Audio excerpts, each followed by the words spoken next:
네, 자, 얘 왜 이러는 걸까요? 첫 번째 사연으로 병적 도벽이 의심되는 사례에 대해서 저희가 이야기를 나눠봤고요. 이제 두 번째 사연 만나보도록 하겠습니다. 자, 이번 사연은 또 다른 매력의 사연 요정 후보자이신 김지용 선생님께서 읽어주시면 좋겠습니다. 아, 제가 후보자였나요? 언제든지 뭐 바뀔 수 있는 거니까요. 예. C등급의 윤희우 연습생에게 조금 경종을 울리기 위해서 저도 퇴출 안 당하려면 열심히 읽어야겠죠.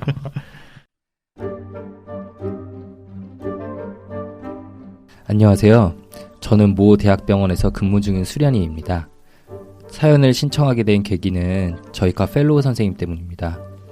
저희과 특성상 분위기가 수련하는 병원치고는 자유로운 편이고 교수님이나 선후배 관계 때문에 스트레스를 받는 일이 없는데 유독 저를 힘들게 하는 사람이 그 펠로우 쌤 그분입니다. 예, 펠로우시면 임상 강사시죠? 네, 그렇죠. 그분은 기초과학 학부를 졸업하시고 의전원 편입하신 뒤에 그 다른 병원에서 수련을 마치고 저희 병원으로 오셨는데 진료 욕심도 많고 논문 작업도 열심히 하셔서 유력 학회지에도 논문이 여러 개 실리고 해외 학회에서 상도 받고 아주 열정적이고 스스로 자부심이 대단하신 분입니다.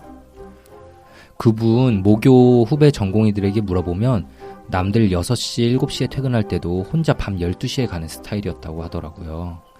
그런데 펠로우 선생님께서는 같이 일하는 인턴, 레지던트들을 과하게 피곤하게 만듭니다.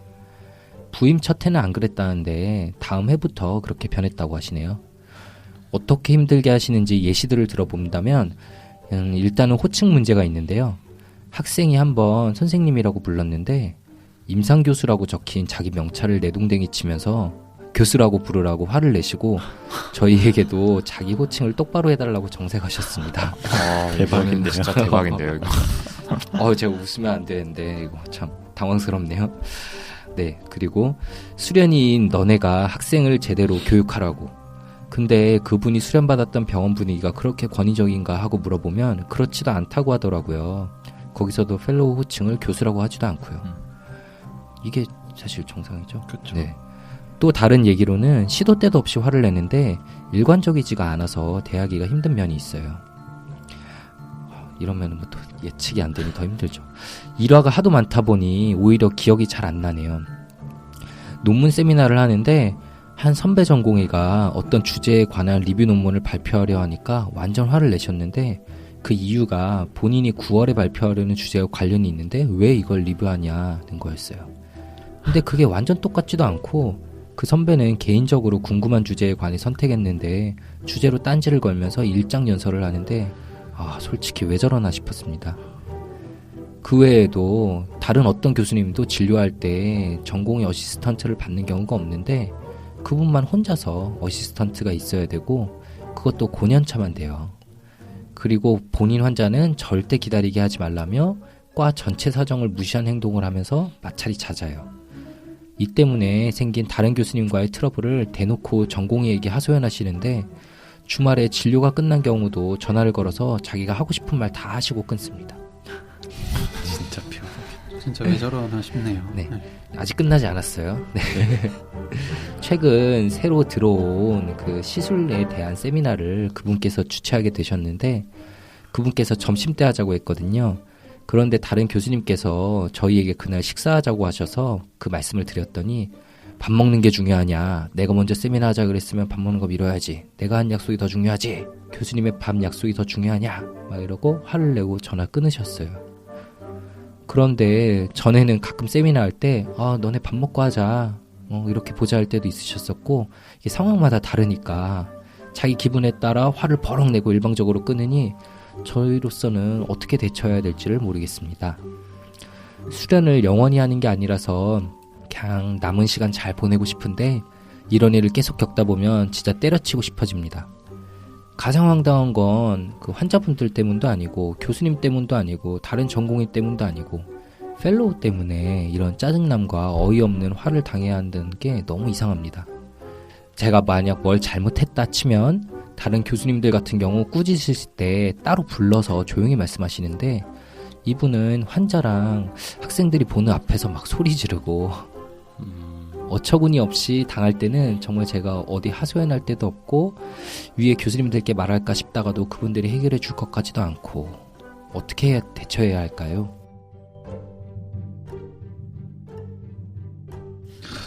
네, 이상입니다. 아, 정말 사연 잘 들었고요. 상세한 사연 보내주셔서 감사합니다. 아, 이거 진짜 얘 왜 이러는 걸까요? 라는 제목에 네. 잘 어울리는 사연 아닐까 싶은데 이건 진짜 많이 힘드실 것 같아요.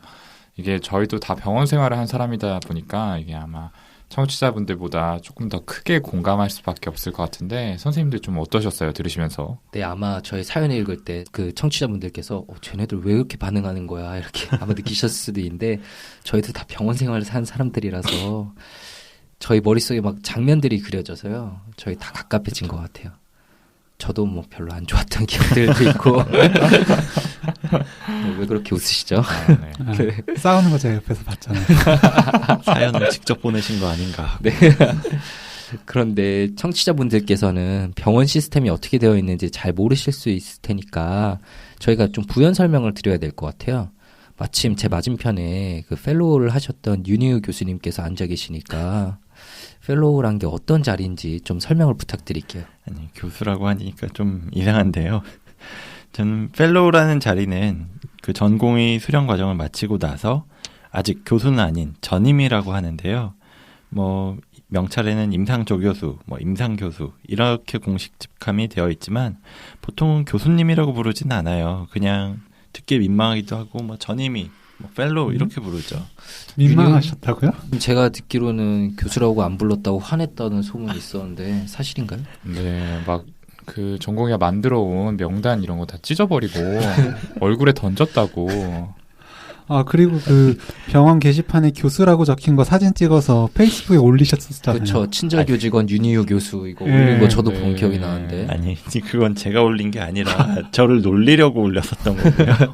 병원에 그 치료진 속에 그 모니터에 나오는 거 윤희 교수 적혀 있는 거 그렇죠. 네. 그 카톡방에 계속 올리시고. 프로필 사진으로 오랫동안 이용했었잖아요. 윤희우 교수. 너무 공격을 받아서 당황스러운데요. 아무튼 저는 그런 적이 없습니다.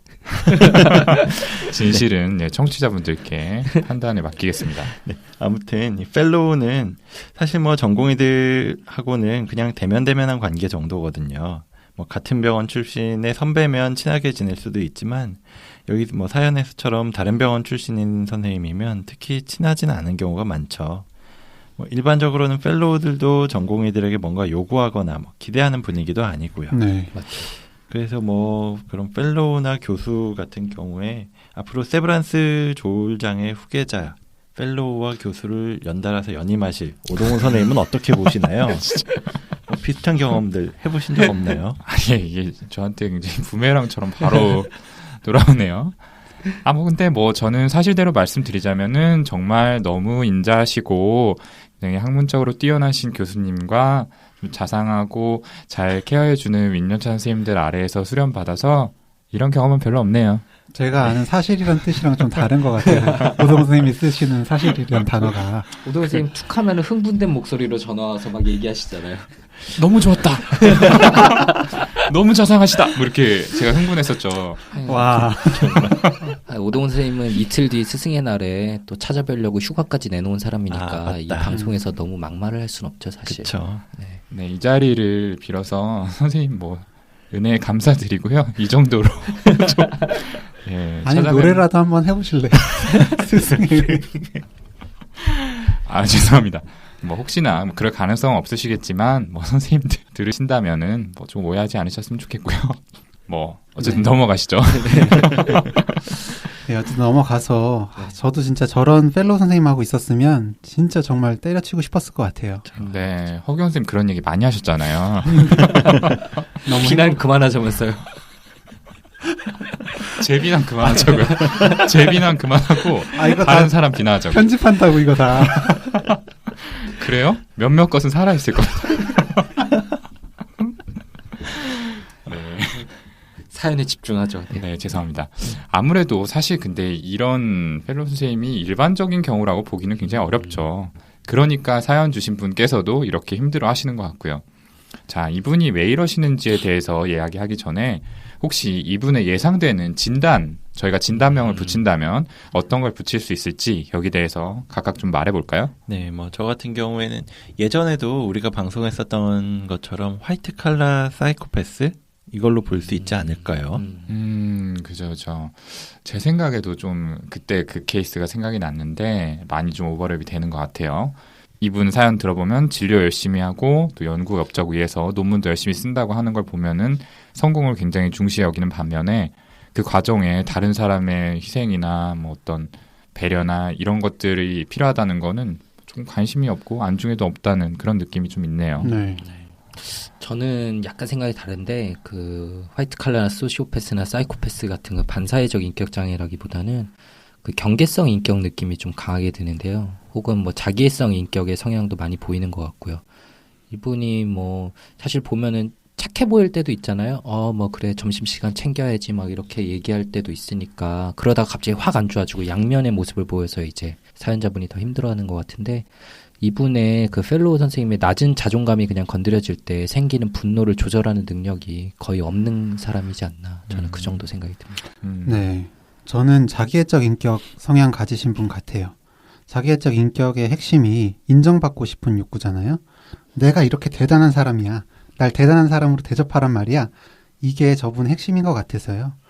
뭐 경계성 인격일 수도 있겠다는 생각도 들기는 하죠. 어쨌든 이제 비군의 성격을 띠고 계시는 건 확실하다 싶네요. 화이트 칼라 사이코패스나 소시오패스가 속하는 반사회적 인격이나 경계성 인격, 자기애성 인격 모두 비군에 속하는 성격들이잖아요. 그쵸. 근데 이제 저희가 생각하는 진단이 사실 좀 갈리는데 한번 그렇게 생각하는 이유 좀 자세히 얘기해 보면 좋을 것 같아요. 네. 네, 뭐 일단 저는 이 사연에 소개된 분이 공감 능력이 없어 보이는 게 제일 먼저 눈에 띄었거든요. 뭐 상대방에 대해서는 전혀 배려하지 않고 뭐 갑자기 화를 낸다든지 하는 모습들이 지난번에 방송했던 사연하고 좀 겹치는 것 같다라는 생각이 들어서요. 네, 저도 윤유 선생님 말대로 공감 능력의 결여에 초점을 맞춰서 좀 생각을 해봤는데요. 본인한테 반드시 어시스턴트가 있어야 되고 그것도 9년차로 자기가 주최하는 세미나가 최우선 돼야 되고 이걸 맞출 수 없는 상대방의 사정이 있을 수도 있는 건데 여기 대해서 이해나 공감을 잘 못하시는 것 같아요. 근데 아이러니하게 이런 사람이 대외적으로는 좀 일을 잘하는 것처럼 보이죠. 맨날 화내고 소리 지르고 막 그러니까 아랫사람 입장에서는 무서우니까 그 사람이 시킨 일부터 처리하자 이렇게 되니까 맞아요. 네, 그렇죠. 참 안타깝죠. 그것도. 저는 약간 생각이 다르다고 했던 이유가 그 사연에 나온 화낸 상황들을 종합해 보면 자기 이익을 위해서 사연자분을 괴롭힌 건 별로 없지 않나요?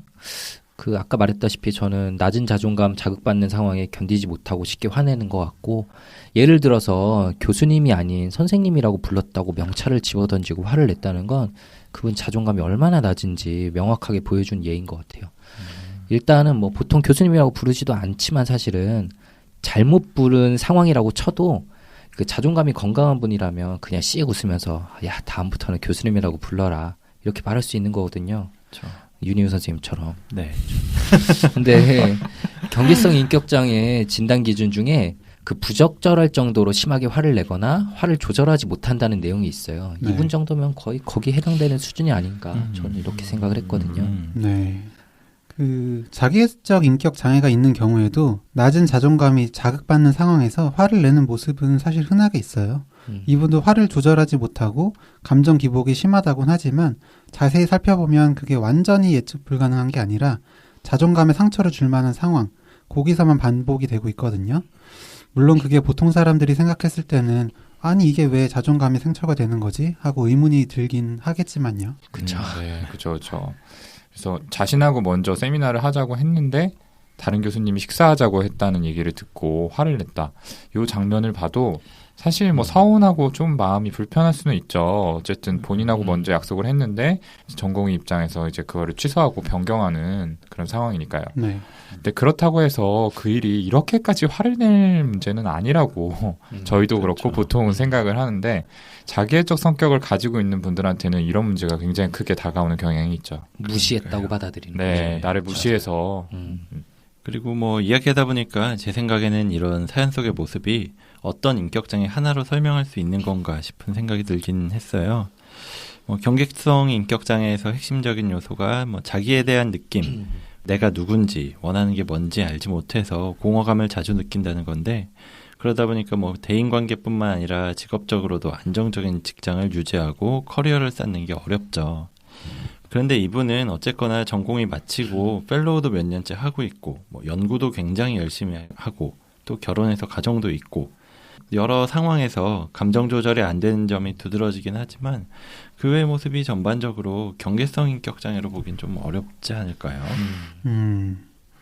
예, 뭐 또 자기애적 인격으로 생각해 볼 때도 이분이 다른 사람들이 어떻게 느끼는지에는 관심 없이 자신의 일만 이기적으로 생각하고 또 호칭에 민감하고 그렇긴 하지만 자기애적 인격장애에서의 그 비현실적으로 부풀려진 자기 이미지가 있어서 자랑이나 허풍이 심하고 말도 안 되는 찬양이나 예우를 기대하는 모습 그런 거랑 좀 다른 것 같기도 합니다.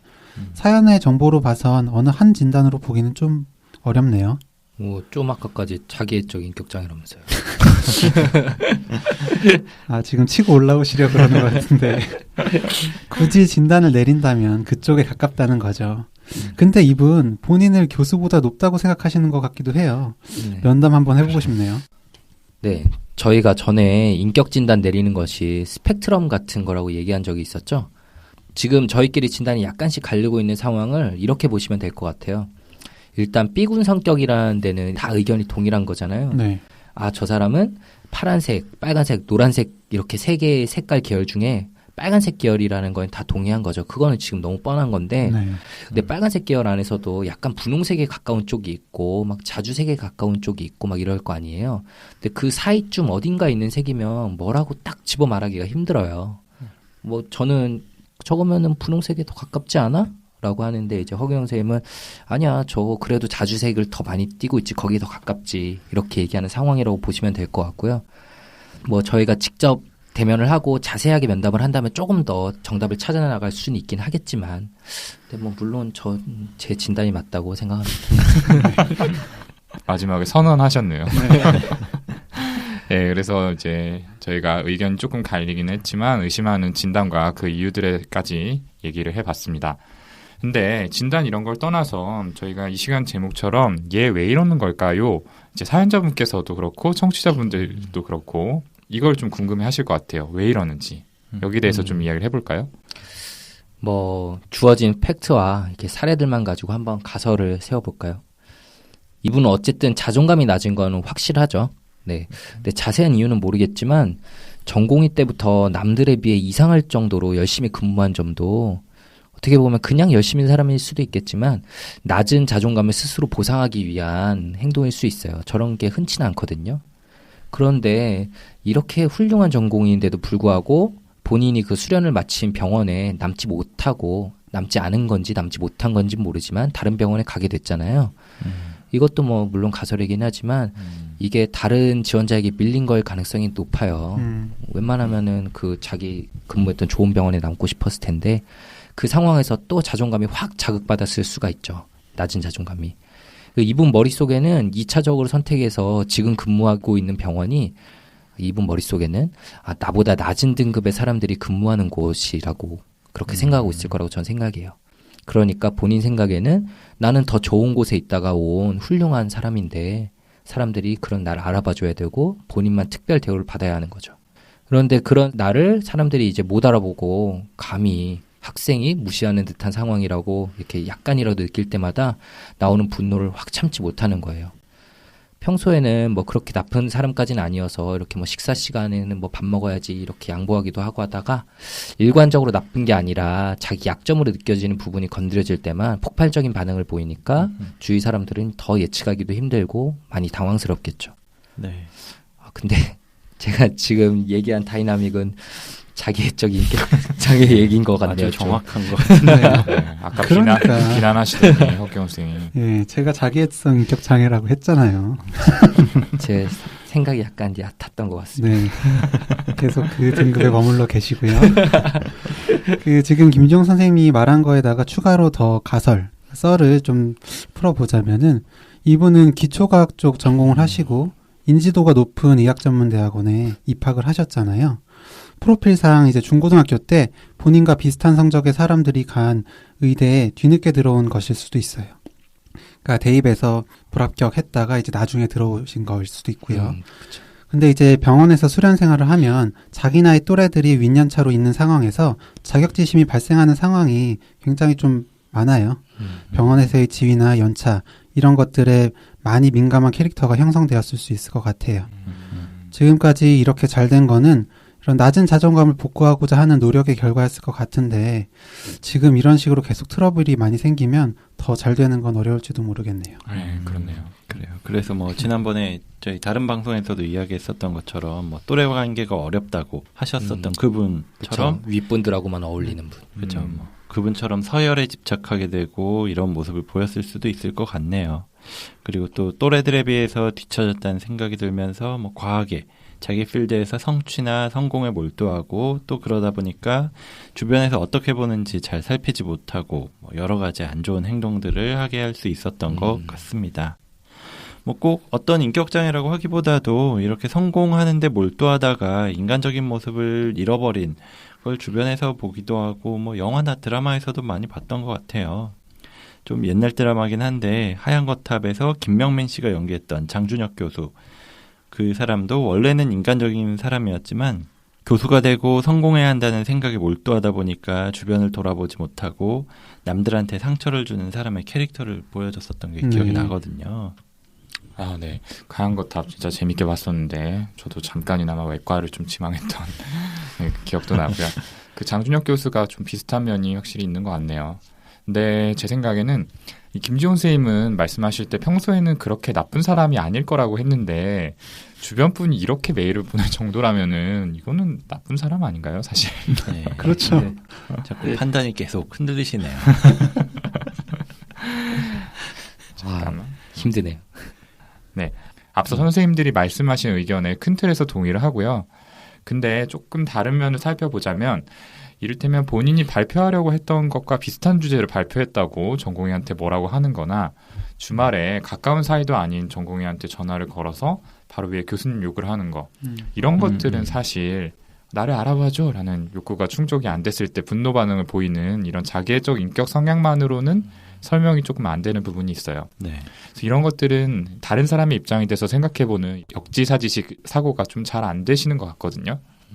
이것도 결국에는 공감 능력이라고 볼 수가 있는데 이전에도 설명드렸지만 이런 공감 능력은 선천적으로 결여가 돼 있을 수도 있고 아니면 양육 과정에서 결핍으로 인해서 제대로 형성이 안 되는 경우도 있어요.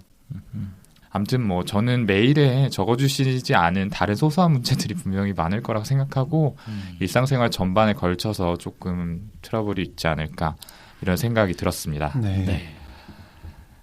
네, 아무튼 얘기를 좀 나누다 보니까 저희가 중간중간 감정이입이 돼서 조금 흥분하기도 하고 톤이 올라가는 경향도 있었던 것 같은데요.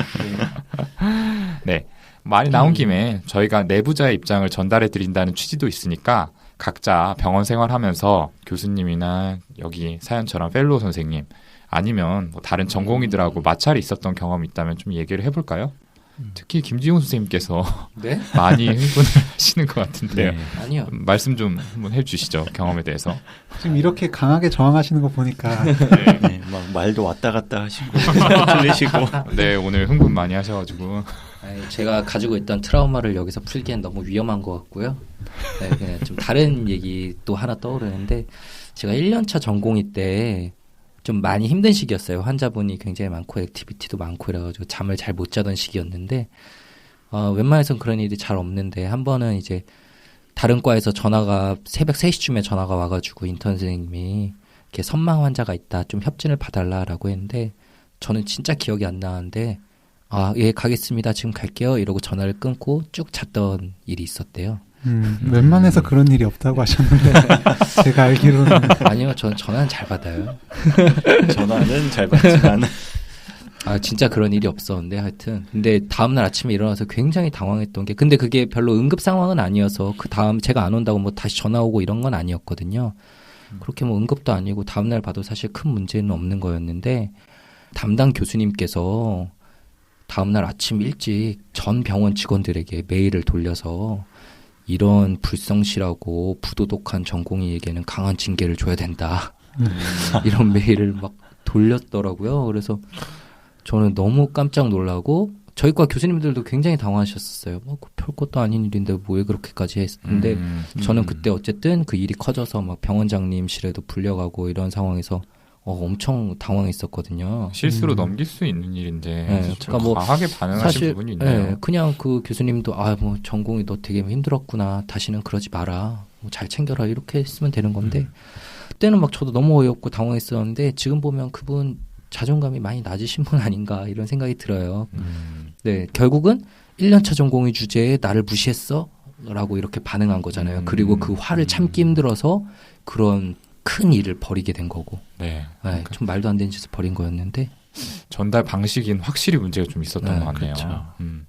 저 같은 경우에는 이제 모과 탁과 환자 협진을 보는데 그 환자를 담당하는 전공의가 이제 자기가 협진 결과를 바빠서 늦게 확인할 수도 있으니까 이제 환자 본 다음에 오더가 필요한 게 있다면 직접 전자 차트에 넣어달라라고 요구를 하더라고요.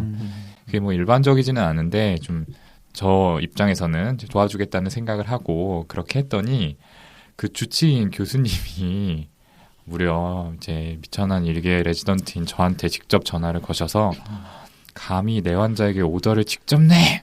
하면서 일갈하셨던 그런 기억이 있습니다. 뭐 저한테는 좀 트라우마 같은 경험이어가지고요. 며칠간 좀 힘들었던 그때 오동원 선생님이 의국에서 막 소리 지르면서 다녔었죠. 그렇죠. 감히 나한테 전화를 해! 그렇지 않죠. 저는 공부를 하면서 저의 부족함을 조금 보충하기 위해서 저 더 나아지는 사람으로 승화를 한 거죠. 네. 그 교수님이나 펠로우가 전공이 갈구는 거 이런 말 써도 되는 거죠? 그럼요. 하여튼 그런 것도 많은데 전공의들끼리 갈구는 경우도 많죠. 네. 이게 윗년차 전공의가 아랫년차 전공이 많이 갈구는데 제가 2년차 때였나? 그때 응급실에서 있었던 일이에요. 수술하는 이제 다른 과 전공의가 털리는 거를 봤는데 3년차가 2년차를 터는 거였어요. 이제 자기가 응급실에 내려올 때까지 왜 아무 준비도 안 해놨냐는 거였죠. 환자들 다 있는 곳에서 막 소리를 지르는데 제가 다 민망할 정도였습니다. 그러고 보니까 혹시 이 펠로우 같은 사람?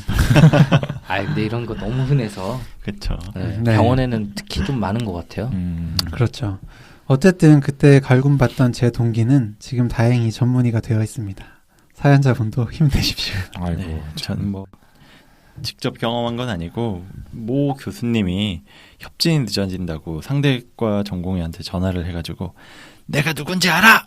라고 소리를 질렀다는 그런 에피소드도 기억이 한번 나네요. 그거 본인 왜 얘기예요? 직접 네. 경험하시지 않았다고 하세요? 들어본 얘기라고요? 아니, 그거 윤희우 교수님이 소리 지른 거라고 다 지금 그렇게 알고 있는데 아니, 저는 절대로 그런 기억이 없습니다.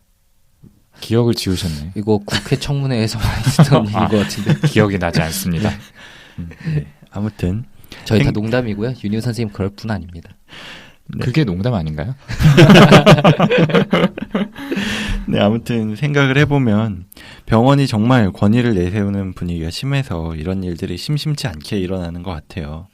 뭐 다른 조직에서도 그렇긴 하겠지만 병원은 과끼리도 그렇고 과 내부적으로도 경쟁이 너무 치열하니까 어떤 자기애적인 손상을 피하고 또 자존감 회복을 위해서 스스로 어서리티 피겨라고 하는데 그런 권위적인 모습을 보이려고 하는 게 아닌가 하는 생각이 드네요. 맞아요. 네네. 맞습니다. 이런 경험들이 뭐 사실 저희의 실수로부터 발생한 걸 수도 있고 그렇지만 조금 과하다 싶을 정도로 권위를 내세우고 화를 내시고 좀 이렇게 과격하게 반응하는 경우가 있었다는 거죠. 아마 이 펠로우 선생님도 좀 비슷한 면이 있지 않을까 싶은데요. 이쯤에서 이야기는 이제 마무리 짓고 자, 지금까지 이 펠로우 선생님께서 대체 왜 그러시는지 그분의 심리에 대해서 저희가 분석을 한번 해봤는데요. 그럼 이제 또 중요한 게 이 사연 보내주신 전공의 선생님은 대체 어떻게 좀 행동을 해야 되는 걸까? 어떻게 대처해야 하는 걸까? 이게 좀 중요할 것 같아요. 여기에 대해서 좀 얘기해 볼까요? 네, 뭐 저 같으면 그냥 무시하고 피하는 방법을 선택할 것 같아요. 뭐 겉으로 티가 안 나게 하면 제일 좋긴 하겠지만 뭐 그게 안 돼도 내가 잘못한 게 아니라 저 사람이 이상한 사람이다 라고 생각하면서 나한테 화를 낸다든지 뭐 짜증나는 모습 보이는 걸 그냥 넘겨버릴 수 있으면 좋을 것 같아요. 뭐 앞으로 일이 어떻게 될지는 모르겠지만 뭐 영원히 수련을 받는 건 아니고 어느 기간이 지나면 수련이 종료되니까요. 근데 그 말은 쉽지만 그렇게 무시하고 지나가는 게 힘들어서 이렇게 사연을 좀 보내주신 게 아닐까요? 네, 사실 뭐 그건 또 그렇죠. 뭐 그렇다고 그만둘 수도 없고 그 사람이 없어지길 기대할 수도 없으니까요.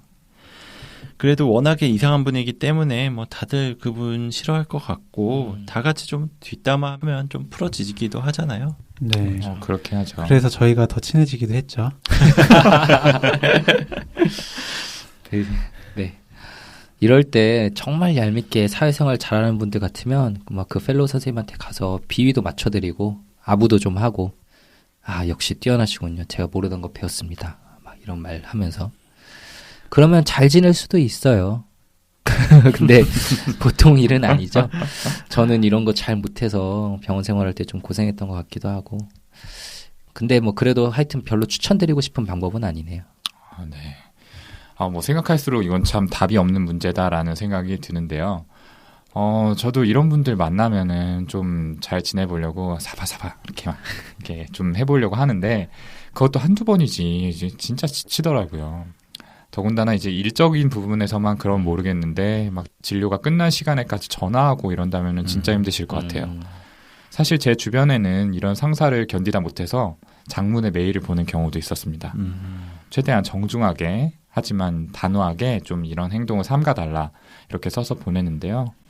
물론 이렇게 메일을 보낸다고 해서 관계가 회복되는 경우보다는 틀어질 가능성이 더 높지만 그분의 행동으로 인한 스트레스가 너무 심하다면은 한번 고려해봄직한 것 같습니다. 네. 그리고 또 이제 같이 근무하는 의국 사람들하고 공감대가 형성돼 있다면 의국 전체의 명의로 교수님께 조금 말씀드려보는 건 어떨까요? 저라면 좀 그 방법을 선택을 했을 것 같아요. 네. 네. 그 사실 이거는 민원 마스터이신 김지용 선생님께서 알려주신 방법인데요. 파이터죠. 네, 민원의 대가시죠. 그 펠로우 선생님과 통화할 때 무조건 녹음을 하고 대면할 일이 있을 때도 핸드폰 녹음기를 켜놓는 거예요. 조금만 찾아보시면 괜찮은 녹음 어플들이 많습니다. 이렇게 자료를 모아두셨다가 한 번에 좀 터트리시는 거죠. 네, 뭐 제가 좀 이상한 사람처럼 들릴 수 있겠는데 사실 뭐 이번에 국회 청문회에서도 다 보셨잖아요. 최순실 사건에 이런 녹음이 없었다면은 그냥 묻혀버릴 수도 있었죠. 네. 네, 저도 추천드립니다. 진짜 부당한 상황이 있을 수 있을 것 같아요. 네. 이 사연자분 이야기 들어보면은 네. 그러니까 이런 방법도 한번 고민을 해보시고요. 네, 오늘은 이제 시도 때도 없이 화를 내고 과도한 요구를 하는 윗사람에 대한 얘기를 해봤습니다. 아마 직종에 따라 조금 차이는 있겠지만 주변에 한 명쯤 존재하면서 유명세를 떨치고 있을 그런 캐릭터가 아닐까 싶은데요. 이제 병원에 계시는 분의 사연이기 때문에 저희가 정말 좀 이입을 많이 해서 이렇게 말씀을 드렸던 것 같아요. 네, 저도요. 네, 다시 한번 말씀드리지만 정말 힘드시겠어요. 네, 이 시간 어땠는지 그러면 저희 중에서 펠로우 선생님의 사랑을 가장 많이 받았던 허규영 선생님의 소감 한번 들어보도록 하겠습니다. 저요? 그 제가 제일 사랑 많이 받았던 거 맞나요? 좀 같은데. 네. 어쨌든 그 아까 윤희호 선생님이 얘기했던 장준혁 교수 나오는 드라마 하얀 거탑 많이들 보셨죠? 물론 드라마라서 극적인 요소가 있긴 하지만 대학 병원이 인간관계가 워낙 수직적이고 권위적이다 보니까 저런 분들이 많았던 것 같아요. 진료를 보다 보면 사실 저런 펠로우 같은 사람이 진료를 보러 와야 되는데 사연자분 같은 피해자들이 힘들어서 오시는 경우가 많죠. 참 안타까운데 사연자분 좀 더 힘내시고 만약에 더 필요하신 게 있으면 메일로 저희가 답 드릴 테니까 또 메일로 뭐 내용 보내주셔도 좋을 것 같습니다. 네네네. 화이팅입니다. 네. 그리고 저는 아까부터 제가 펠로우 때 레지던트 괴롭혔다는 이야기들을 많이 하셨는데요. 뭐 기억이 나지 않는다고 했지만 사실 기억나는 게 몇 가지는 있긴 합니다.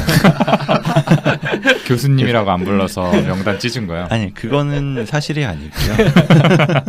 예, 농담입니다. 이건. 아무튼 이 자리를 빌어서 당시에 제 파트에 있던 김동일 선생님께 미안했다는 말을 전하고 싶습니다. 아, 동일아 나도 4년차 때 미안했다. 네. 그리고 뭐 워낙에 저희가 대학병원에서 오래 생활을 해서 병원에서 일어난 일들을 강조해서 이야기했지만 뭐 사실 다른 조직에서도 이런 일들이 많이 일어나고 있죠. 지금도 비슷한 고통을 겪고 있는 모든 분들께 좀 힘내시라는 말을 전하고 싶습니다. 여러분이 잘못한 게 아니라 그 윗사람이 나쁜 겁니다. 다 같이 뒷담화하면서 좀 풀어보세요. 네. 네, 방금 윤여 선생님 말씀하신 것처럼 비단 병원뿐만 아니라 어느 직장에나 좀 이런 분 꼭 한 분씩 계실 것 같아요.